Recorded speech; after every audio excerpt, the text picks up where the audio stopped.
তো alright guys, আমরা চলে আসলাম ফোনের স্ক্রিনে আসার পরে ফার্স্ট অফ অল আমাদের স্ন্যাপচিট অ্যাপটি ওপেন করতে হবে। ওপেন করার পর এখান থেকে প্লাস আইকনে ক্লিক করতে হবে। প্লাস আইকনে ক্লিক করার পর এখান থেকে আমাদের গ্যালারিটা শো করবে। তো এখান থেকে গ্যালারিটি শো করার পর আমাদের ফটোটি ইম্পোর্ট করতে হবে। তো ফটোটি ইম্পোর্ট করার পরে এখান থেকে নিচে টুলসে ক্লিক করতে হবে। টুলসে ক্লিক করার পরে টিউন ইমেজে ক্লিক করব। তারপর এখান থেকে অ্যাডজাস্টটা ফুল বাড়িয়ে দেবো। বাড়িয়ে দেওয়ার পরে এখান থেকে অপসিটিটা একটু বাড়িয়ে দেবো। তো এখান থেকে কন্ট্রাস্টটা হালকা একটু বাড়িয়ে দেবো, একটু হালকা মাইনাস করে দেবো। তারপর এখান থেকে একটু বাড়িয়ে দেবো ব্রাইটনেস। তো এখান থেকে হার্ডনেসটা একটু বাড়িয়ে দেবো। বাড়িয়ে দেওয়ার পর এখান থেকে কয়েকটি টুলসের ব্যবধানে দেখতে পাচ্ছেন কতটা ব্যবধান চলে এসেছে আমাদের ফটোটি। তো আগের ফটোটি একদমই আলো ছিল না, তো এখন দেখতে পাচ্ছেন কতটা একটা সুন্দর একটা লুক চলে এসেছে।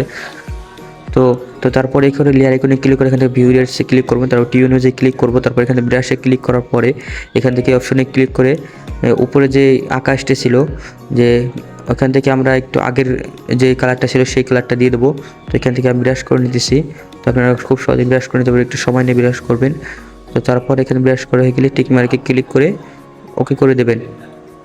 তো টিক মার্ক ক্লিক করার আগে উপরে যে এখান থেকে গাছের উপর যে ব্রাশগুলো পড়ে গেছে সেগুলো আমি মুছে নিতেছি। তো আপনারা মুছে নেবেন আপনাদের যদি লেগে যায়। তো তারপর টিক মার্ক ক্লিক করে ওকে করে দেবেন। ওকে করে দেওয়ার পরে এখন আপনারা দেখতে পাচ্ছেন কত সুন্দর একটি লুক চলে এসেছে। আগে কত আলোটা একবারেই কম ছিল, এখন দেখতে পাচ্ছেন কত সুন্দর একটি লুক চলে এসেছে।